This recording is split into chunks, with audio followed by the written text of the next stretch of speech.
chapter 9. So we run into this guy, and I encourage you guys, if something does come up, hey, you got to be quiet, okay? If something does come up in your life that you need answers to, that's why we're here as a church. And so there was a man when we were street preaching in Tennessee that pulled over and asked us a load of questions. And a lot of those questions were just trying to cast doubt on the scriptures. And what I want to do is equip our church.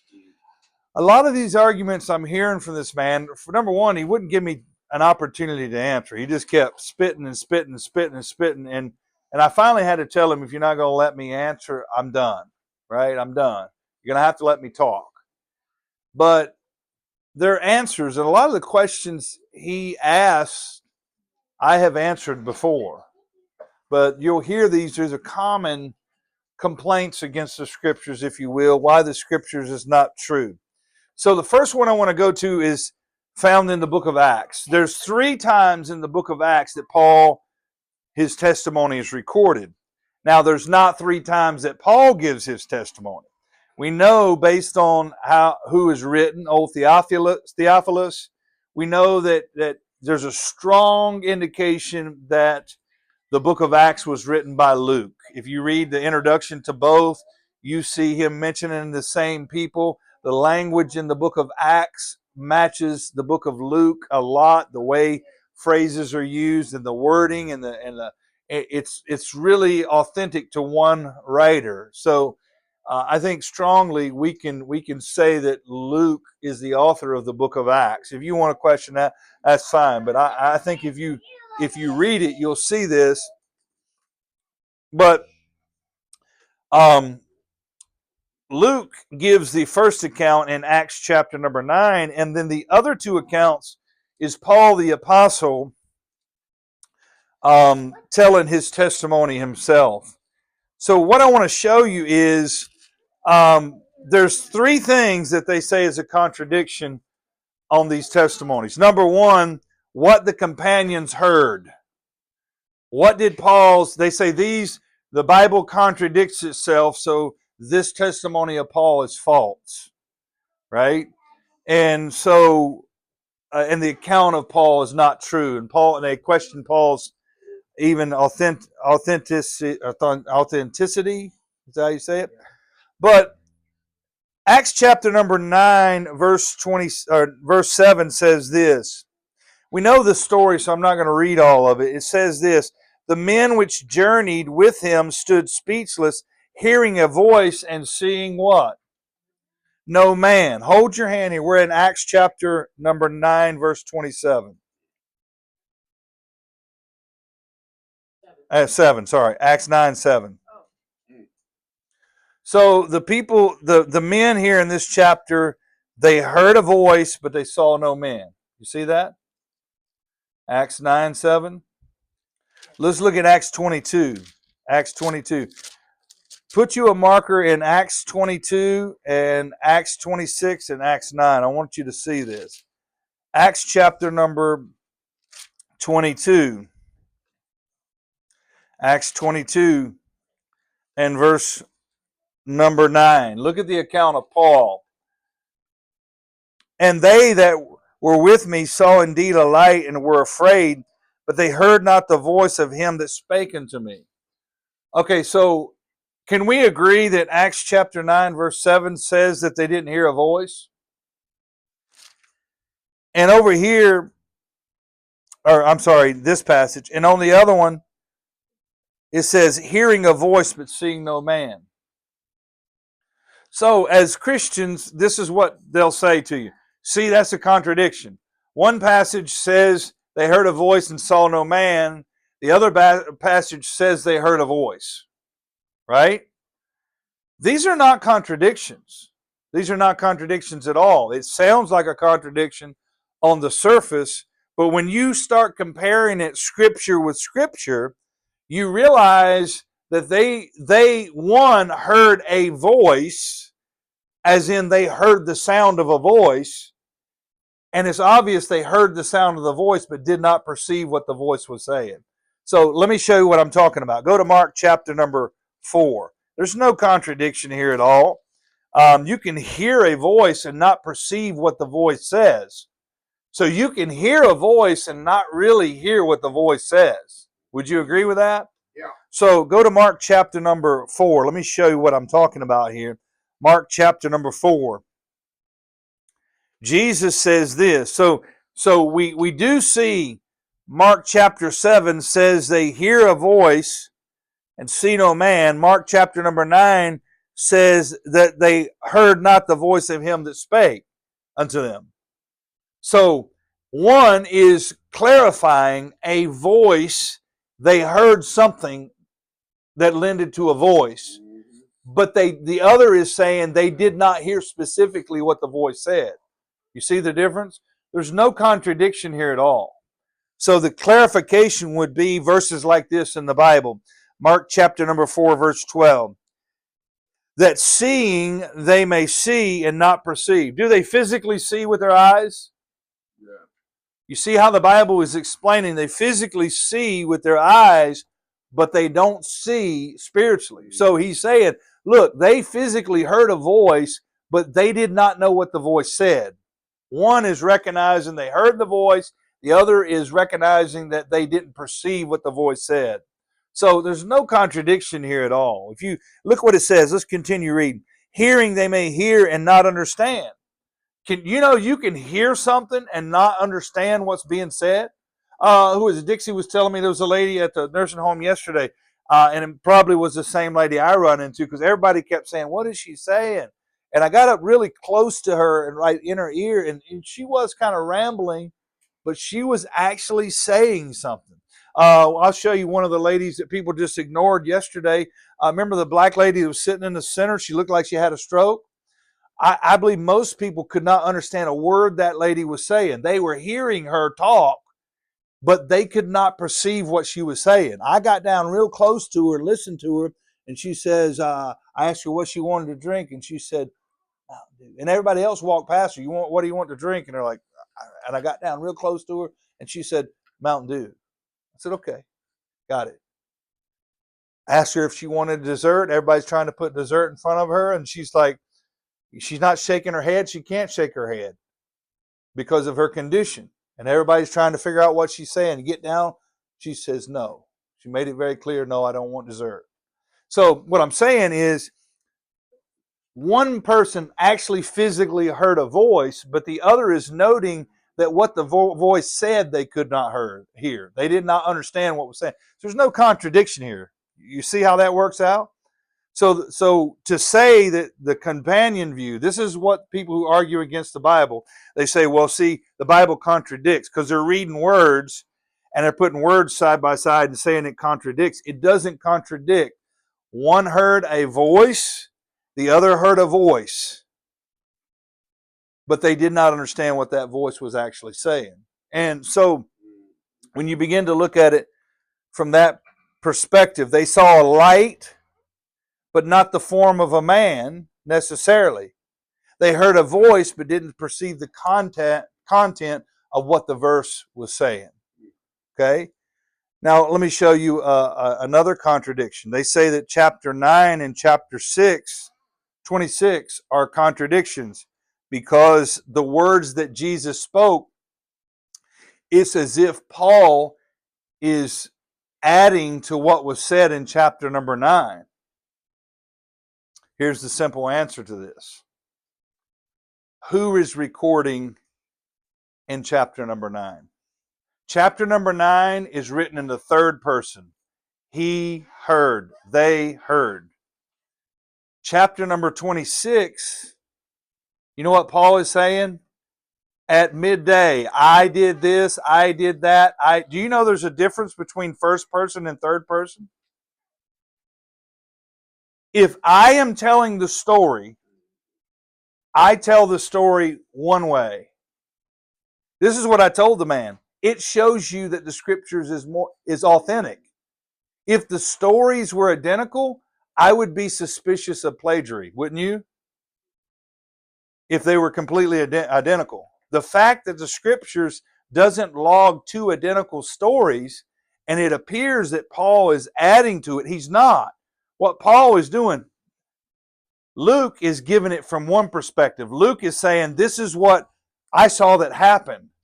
Paul is given a personal first-person experience in Acts 26, and he is given details personally. Now, if the event happened to you personally, who would know more about what happened? Somebody who's observing the event or heard about the event, or somebody who was there? So it's consistent. Paul the Apostle is there.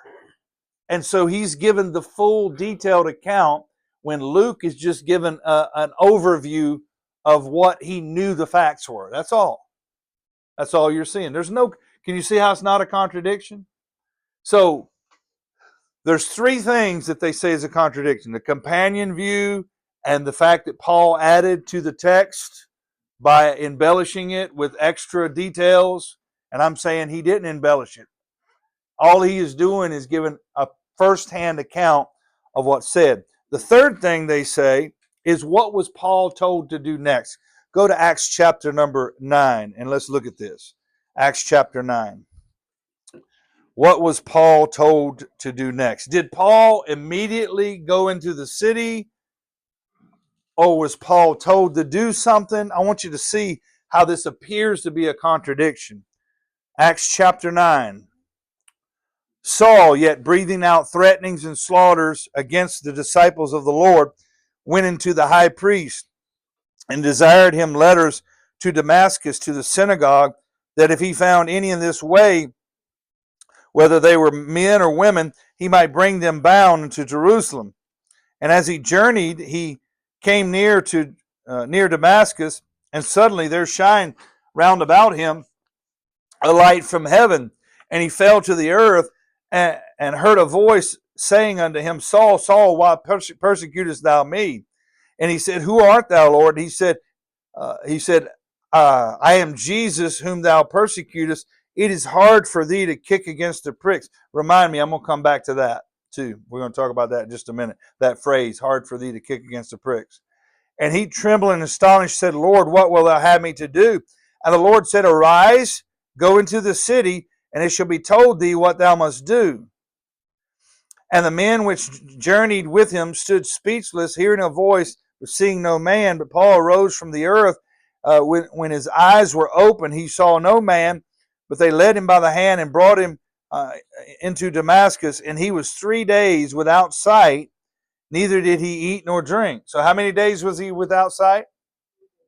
So notice in one, it almost seems like the Lord is saying, Arise, go into the city. Go immediately into the city. I want you to see this. And there was a certain disciple at Damascus named Ananias. To him the Lord said in a vision, Ananias, and he said, Behold, I am here, Lord. Or here I am here, Lord. And the Lord said to him, Arise, go into the street, which is called Straight, and inquire of Judas, one called Saul of Tarsus, for he, behold, he prayeth. And when he had seen a vision of a man named Ananias coming in and putting his hand on him, that he might receive his sight, then Ananias answered, Lord, I have heard many things of this man, how that much evil he hath done to the saints of Jerusalem.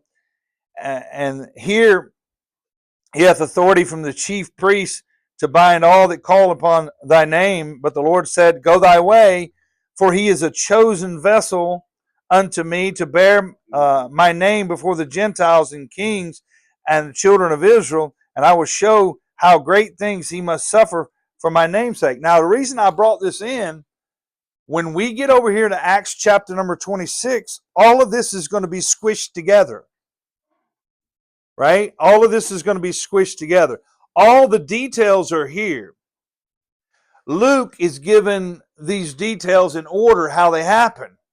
We're going to see Paul is just going to give an overall picture of what happened. So we see arise and go into the city. He goes, he's there 3 days. After 3 days, he receives his sight. You with me? Then the Lord appears to Ananias and tells him things to tell Paul, which he tells Paul. We know the scales fall from Paul's eyes. Go to Acts 26. And I want you to see this. This is not a contradiction. Just because one passage says, I want you to arise after 3 days, rise and go. Well, 3 days he's there. He can't arise until his eyes are open. How's he going to go anywhere? Where's he going to go? He can't arise and do anything. They say, well, it seems like he immediately goes and does it. But you're missing the details. It took 3 days for him to get his eyes open. And I want you to see this. It's not a contradiction. There's no contradiction at all here. Whereupon I went to Damascus with authority and commission from the chief priest, and at midday, this is verse 26:13, O king, I saw a light from heaven above the brightness of the sun, shining round about me and them that journeyed with me.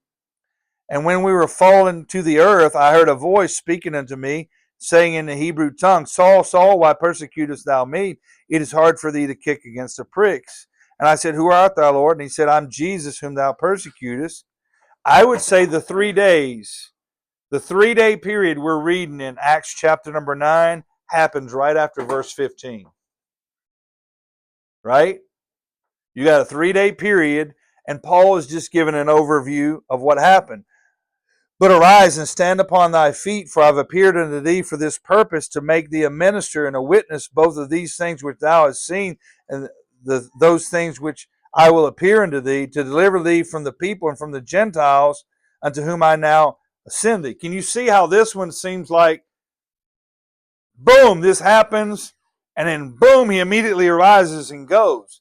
Well, if you read Luke chapter number 9, what you see is between verse 15 and 16 was the time period he had to get his eyes open. Right? So they're not contradictory. Paul is giving an overview that, look, I saw Jesus on the road to Damascus. And after my big ordeal, which was traumatic, this is what he told me. And guess what? You read that account with Ananias, we see how he told him. He appeared to Ananias. Ananias relayed the message to Paul. Look, Paul, I want you to know the Lord said this to me. This is what he wants you to do. There's no contradiction. He tells him the same thing.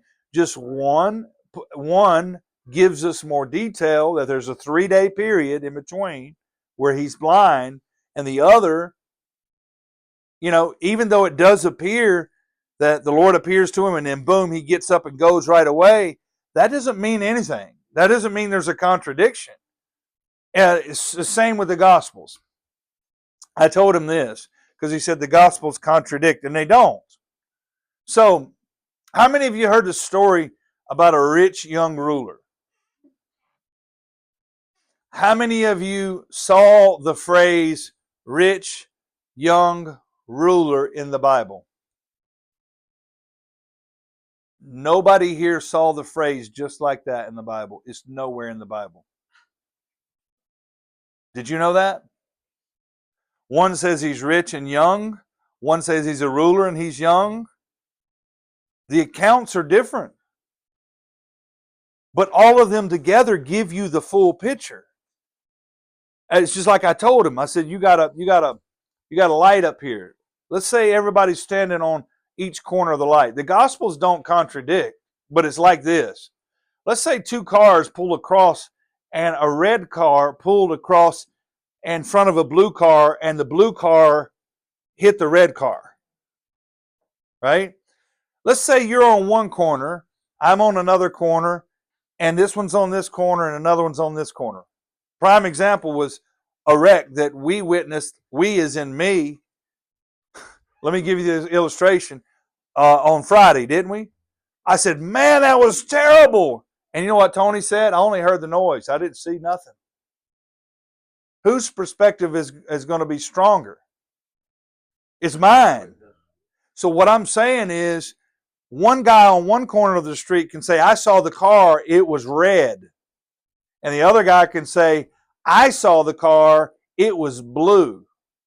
And another guy said, I saw the 2 cars, but I also saw a yellow car that was there that caused the accident to begin with. Are they contradictory stories? No. Each person has a different perspective of what happened. And it's no different than right here with Acts. Paul is telling his story. He's just giving an overview, and it's a traumatic experience. Let me say this. Traumatic experiences cause you to lose information till later. You start meditating on it later. So the fact that Paul doesn't mention this 3-day blindness period is not surprising. It's not surprising at all. It probably took him days to process what really happened. So again, there's no contradiction here between these stories. Now, I know this seems kind of weird. Some of you are going to be like, well, it just seems like you just jumped right into the middle of this. And I did. And I'm sorry. But what I want from a church, I want you to be able to answer. You know what I didn't get a whole lot of? I was thankful that there were some individuals that helped. But we need to learn how to answer people in the street. What I want you to do is, if somebody says there's 3 different accounts of Paul's story, how do you explain it? It seems like a contradiction. The Bible contradicts itself because the stories don't match up. The view of the people that was with him. One says they heard a voice and they didn't see a man. The other said they didn't hear the voice. Which is it? Did they hear it or didn't they? You need to be able to answer that. Do you have an answer for that now? Do you understand that now? Can you explain that now? That's what I'm trying to get you to do, be able to explain that. The other says that Paul added to the story.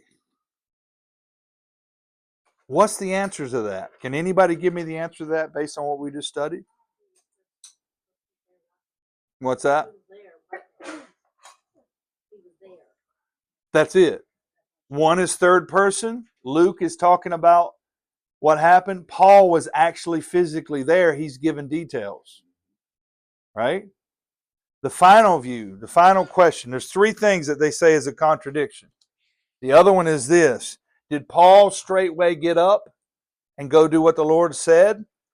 Or did he not? The answer is there was a 3-day period, and it falls between verse 15 and 16, and there's no contradiction. Just because Paul left out a detail, a 3-day period, Paul is giving an overview. That's what I want you to be able to answer. It's tough things you're going to be confronted with, that people are going to assume or try to press on you. This is a contradiction. You need to reject the Bible, and you don't need to. You just need to work the thing out. You need to figure out what it's saying and understand there's no contradiction there. Okay. In addition to this man, there's a new doctrine, new teaching. I thought it sounded really familiar, but it's the second time I've heard it. I thought it was the first time when I was there, but I said, no, I've heard this from somebody else recently. So it must be something that's creeping up, and I want you guys to know this. You guys know the Paul only doctrine, where a lot of people preach that only Paul's epistles is hyper-dispensationalism, right? This guy had a weird reverse doctrine of that. He believed that Paul was not even an apostle. That he says, Paul was never confirmed to be an apostle by any of the other disciples. You know what I found? Acts 14. Go to Acts 14. I want to show you this. This is not true. I'm trying to teach you guys from the perspective of what I'm hearing on the streets. This is the best way to learn. Take what everybody's saying. Don't you know this guy probably got his information from the same website as somebody you're going to run to on the street? So I want you to see this. Acts chapter number 14. Who wrote the book of Acts, best we can tell? Luke. Look at this. Verse 14. Which when the apostles, Barnabas and who? Paul, heard of, they rent their clothes and ran in among the people crying out, Who's the apostles here? Barnabas and Paul are apostles. Luke calls Barnabas and Paul apostles. So you got a testimony here. Let me show you. Should we accept the writings of Paul the apostle?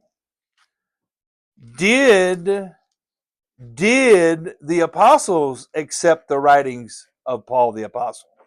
Can we show that from the scriptures? 2 Peter chapter 3. 2 Peter 3. Can we show from the scriptures one of the apostles embracing the writings of Paul? Let me show you this.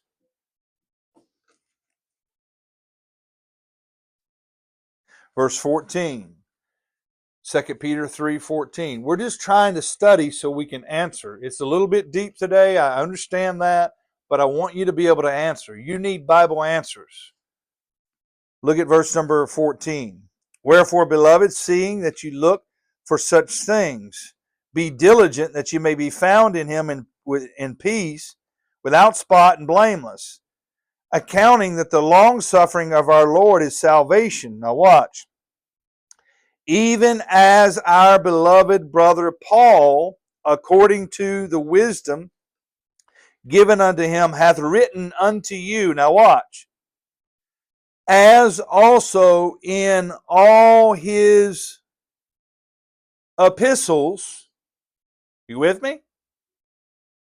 Speaking in them these things, in which are some things hard to be understood, which they that are unlearned and unstable rest. Now watch.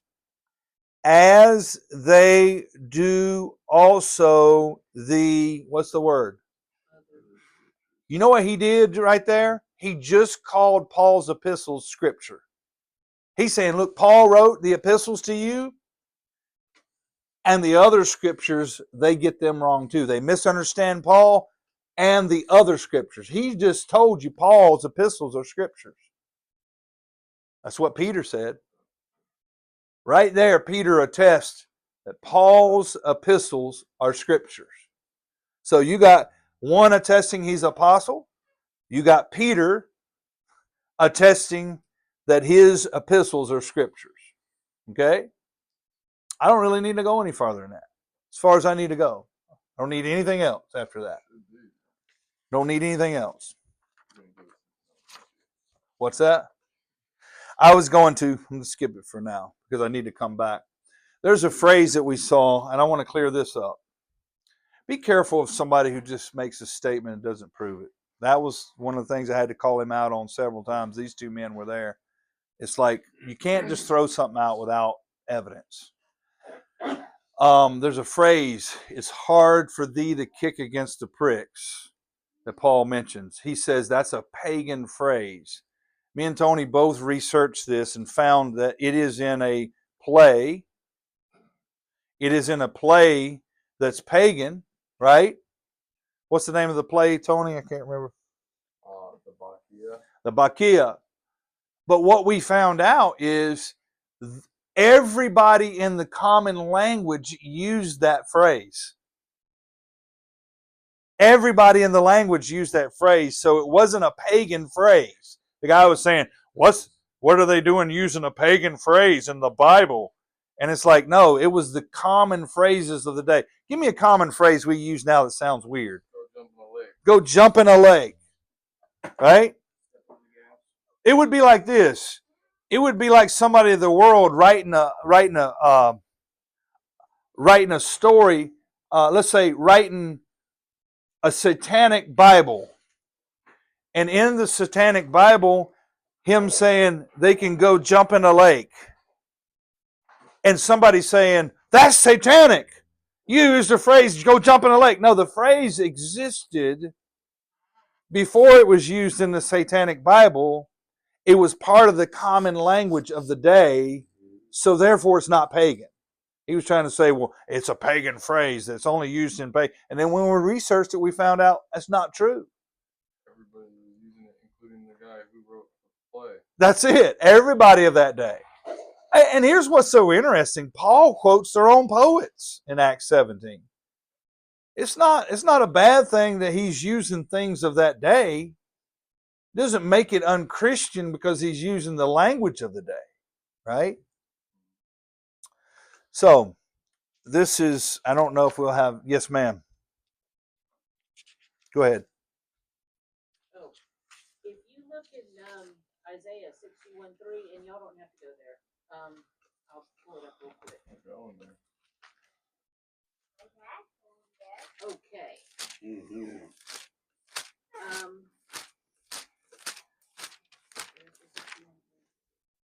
To appoint unto them that mourn in Zion, to give unto them beauty for ashes.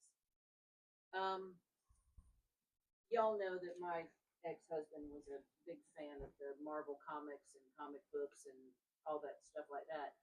Celine Dion wrote a song that everybody praised, Beauty for Ashes, that was in one of their Marvel movies.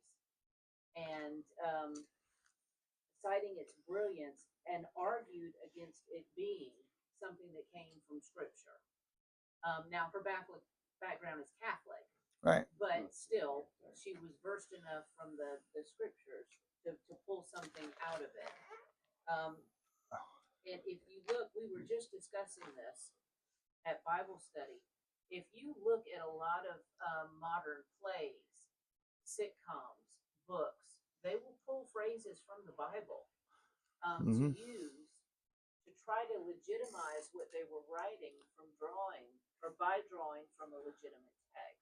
Well, you know, even the reverse of that is true because in the Bible there is a language that matches the literary style of the day and the phrases of the day. That's why sometimes us English speaking people don't understand them because it matched the time period. Kicking against the pricks, not everybody would know what that means, but anybody in that time period would have absolutely known what it meant. That's all I'm saying. You see that even in the Old Testament. There's phrases all in the Old Testament that are exactly the same way. And you go, man, well, you have to go look it up and look up each word and go, I didn't know that meant that. And the further away we get, though. What's that? You use a weaver's beam for an illustration. Right. It's like, I'm done for it. Right. Right. Nobody knows what a weaver's beam is nowadays. We don't even have weavers, let alone weaver's beams. Right. Right? Gotta go do some research. Listen. My life is faster than the post. Faster than the post. That post don't look very fast. How is my life swifter than the post? The post is the mailman. See what I'm saying? It was the person who is running the message on horseback. And so during that day, if you understand the literary terms of that day, you understand it's actually where we got post office from. They're carrying the message. The post part of it was somebody on horseback delivering a message to somewhere else. That's it. Pony Express is what it was called. Those are not just in westerns. They really did exist. Right? Phrases like that would be stuff that we would understand in our generations, but generations behind us or in front of us would have no idea what cart before the horse meant. I didn't know what that meant. Well, see, that's what I'm saying. We're only 20 years apart, and he don't know, and multiple states apart too. Losing it faster and faster. Right. The closer we get. Yeah, but there's new terms. There's new terms. Ben, give me some new terms that's lit. What does the word lit mean? Okay, watch this. Hold on just a second. Karen, what does the word lit mean? Well, I know both of them. Well, tell me. To illuminate, the other one is to be drunk. Okay, the modern day term lit, what does it mean? Drunk. No. What does it mean?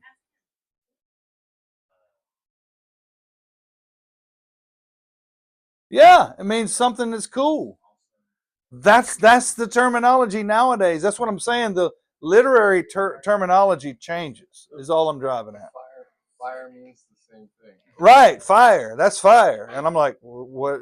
No, I don't see no fire. What's smoking? So anyway, that's all I'm driving at is, and this guy really, he told a big fat lie on top of that. It really bothered me because I knew when he said it, I'm like, that don't sound right. And Tony was already looking it up. But what I want you to see is compare everything, look up everything people tell you. I'm gonna send a note back to this guy, and I'll ask you to pray about it. I got a few other things I'd like to talk to you guys about in regard to our discussion with him. But one of them, if you'll pardon me, I'm going to go ahead and do this one today. Let's go to the book of Genesis.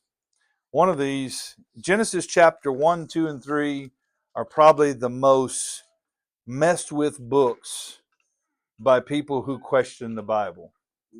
You better have some answers from Genesis 1, 2, 3. You can talk yourself out of the first 3 chapters. You can talk yourself out of the whole book. Absolutely. Absolutely. And probably the most questioned book. So let me give you the arguments first, okay? To be fair, let me give you the arguments. Argument number 1. Were the plants created before man or after man? The argument is chapter 1 puts the plants before man. Chapter 2 puts the plants after man. That's the argument. We're going to see it's not true. That's argument 1. Argument number 2. Were the animals created before or after man? Man was created on day 6. One says before, one says after, based on the argument. I'm just throwing out the argument, and we're going to see that none of it is true, but I'm just going to throw it out to you. Argument number 3. Genesis chapter 1 suggests that male and female were created together. Genesis chapter number 2 shows them as separate events. That one bothered me a little. Doesn't bother me either. So let's take a look at these arguments one by one. But you can see where people have problems, right? I want you to see this. First of all, go to Genesis chapter 1, verse 9. Genesis 1, verse 9. Genesis 1, 9. And God said, let the waters under heaven be gathered together in one place.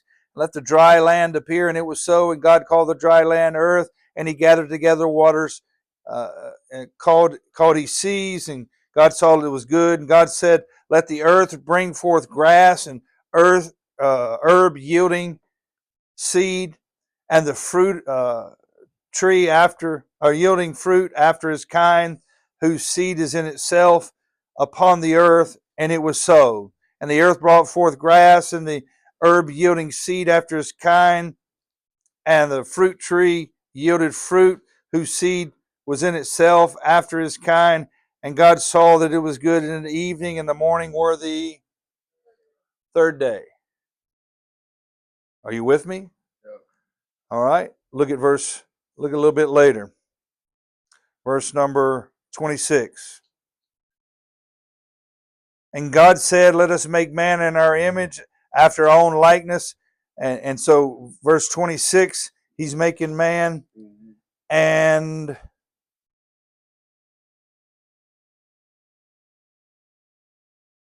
verse number 31, at the end of that making man, he says, in the evening and morning were the 6th day.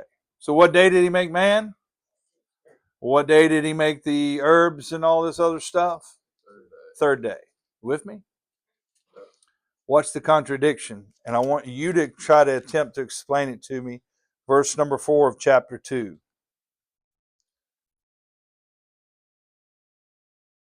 These are the generations of the heavens and of the earth that when they were created, in the day the Lord God made earth and heavens, and every plant of the field before it was in the earth, and every herb of the field before it grew. For the Lord God had not caused it to rain upon the earth, and there was not a man to till the ground. This is before all this appeared, right? But there went out a mist from the earth and watered the whole face of the ground. And the Lord formed man out of the dust of the ground and breathed into his nostrils the breath of life, and man became a living soul. And the Lord, notice verse number 5 says the plants weren't there yet. Verse number 7 says that man was formed. So which is it? Was it day 3 the plants were formed? Day 6 man was formed? Or was it man was formed and then the plants happened to come up afterwards? Because verse 5 tells you, in essence, the plants weren't there, doesn't it? Read it again. Read verse 5 carefully. Consider it.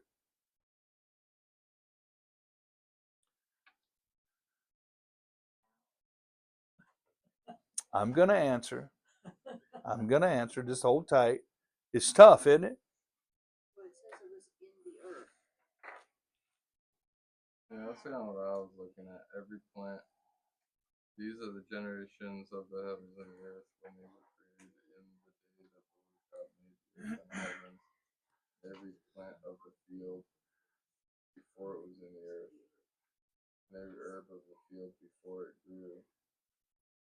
So the Lord God had not caused it to rain upon the earth, and there was not a man to till the ground. So it kind of sounds like He made all of the things, and then it rained in the garden grew.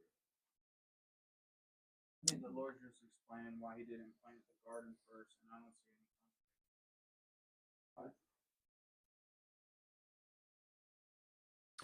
Problem is this.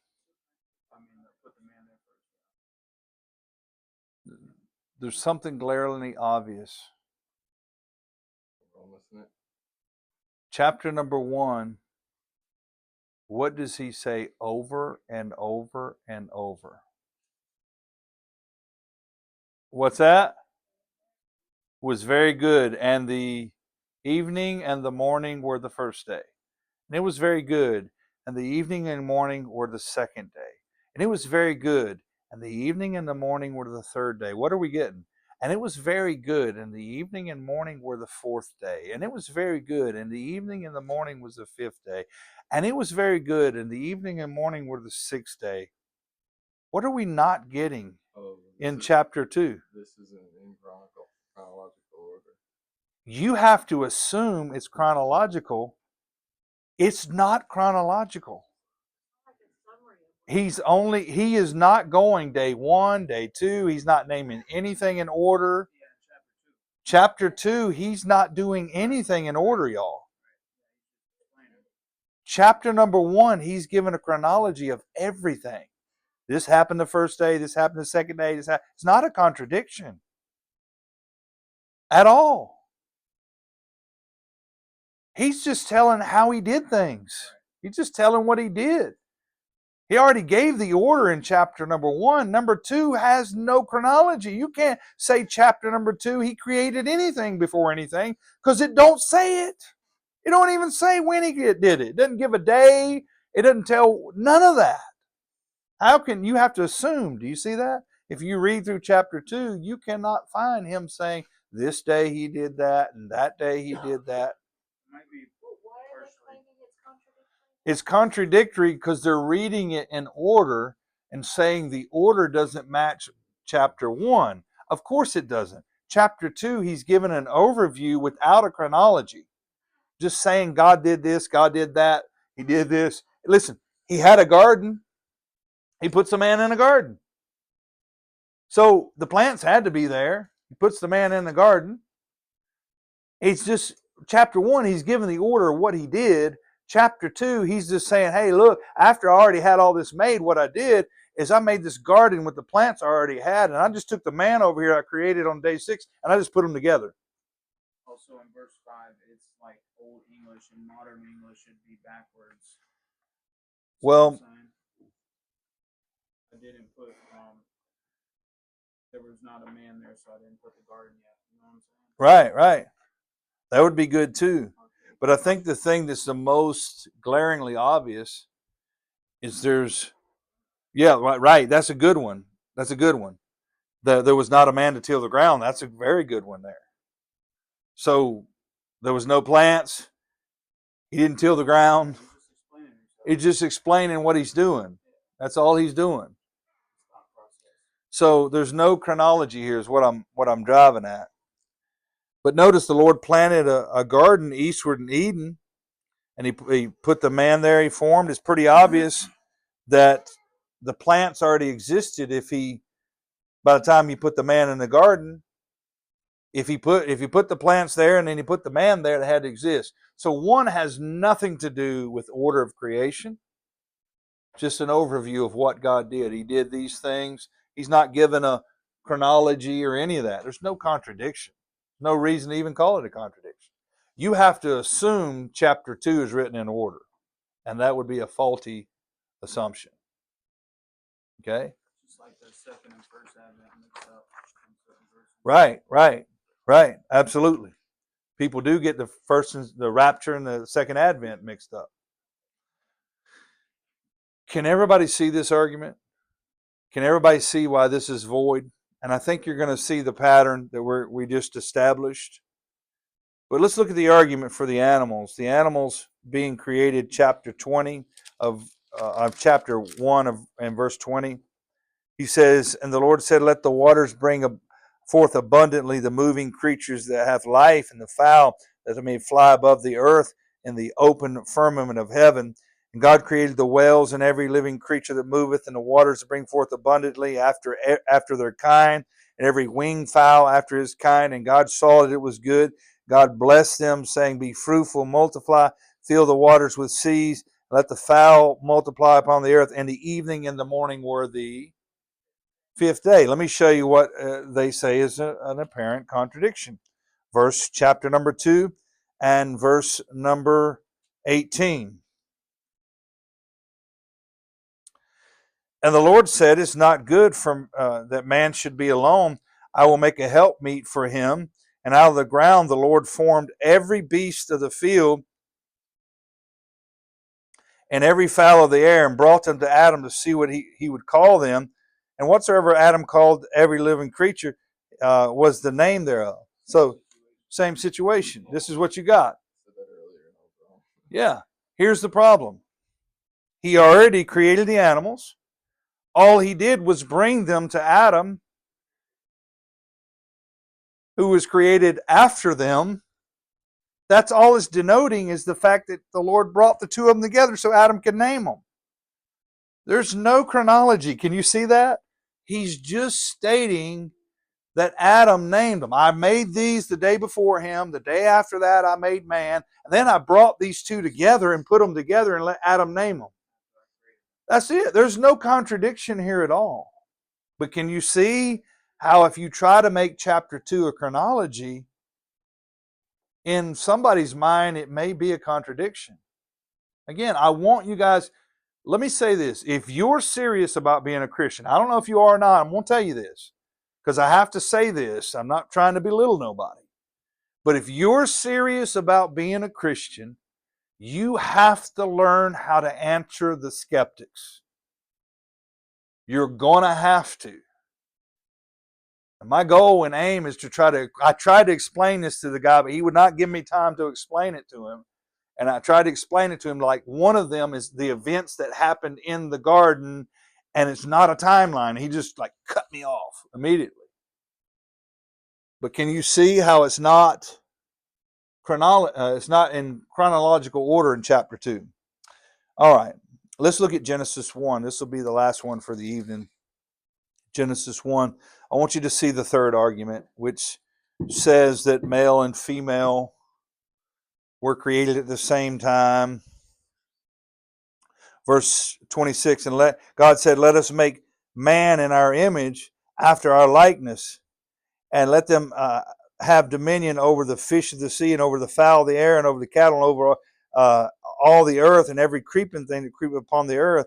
So he created man in his own image, verse 27.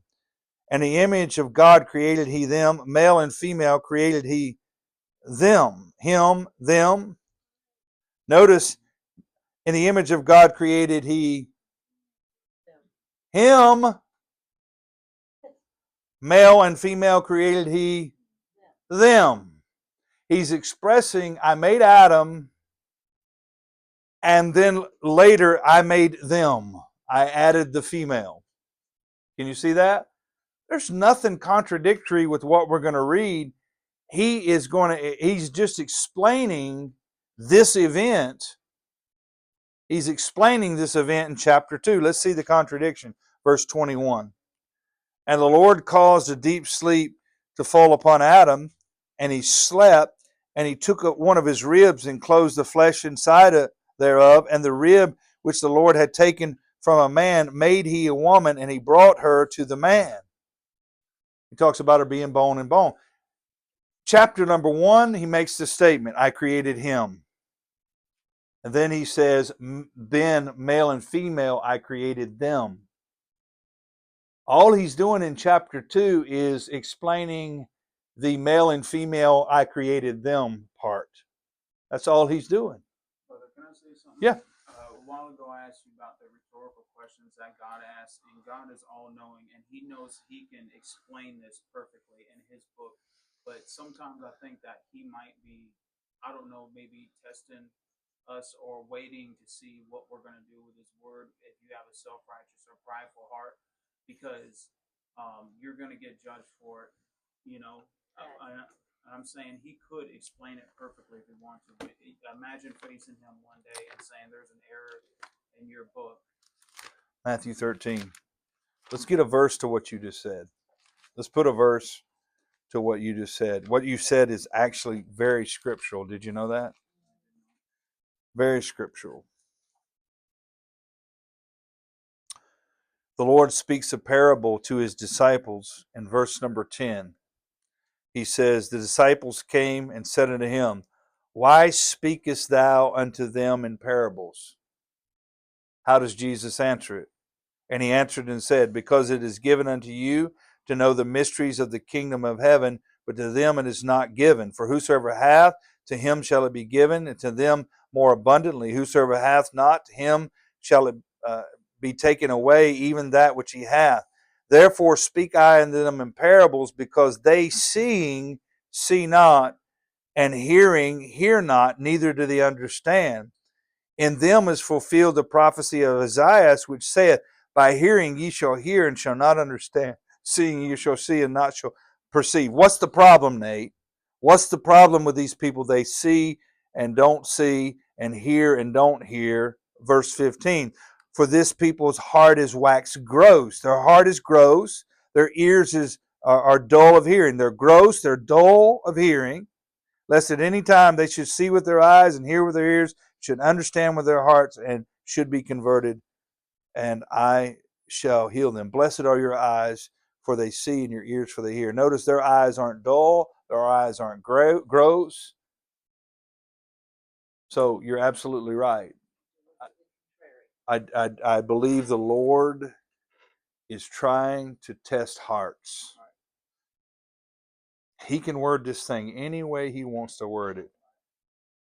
Brethren, your heart determines whether it's a contradiction. I have not found a single contradiction in the Bible. It was all contradictions that people made up in their mind to try to disprove. But what I want from this congregation is I want you to be able to answer. And I want to ask you this. When it comes to Paul the Apostle, there's 3 accounts of Paul the Apostle. I want to recap. Does anybody remember the 3 accounts, and can you tell me who gave each account? 9. Okay. Chapter 9 was whose account? Chapter 22 and 26 was whose account? Were they both Paul? Both were Paul. What I want you to see is this, and we went through the contradictions. It's not a contradiction to the view of the companions, because one companion, or the companions heard, but they didn't hear exactly what was said. There's a difference in the Bible. The Bible clarified that for us. Paul perceived to add stuff to it. He didn't add it. It's perspective. Third person, first person. Completely different. Somebody explain to me Genesis.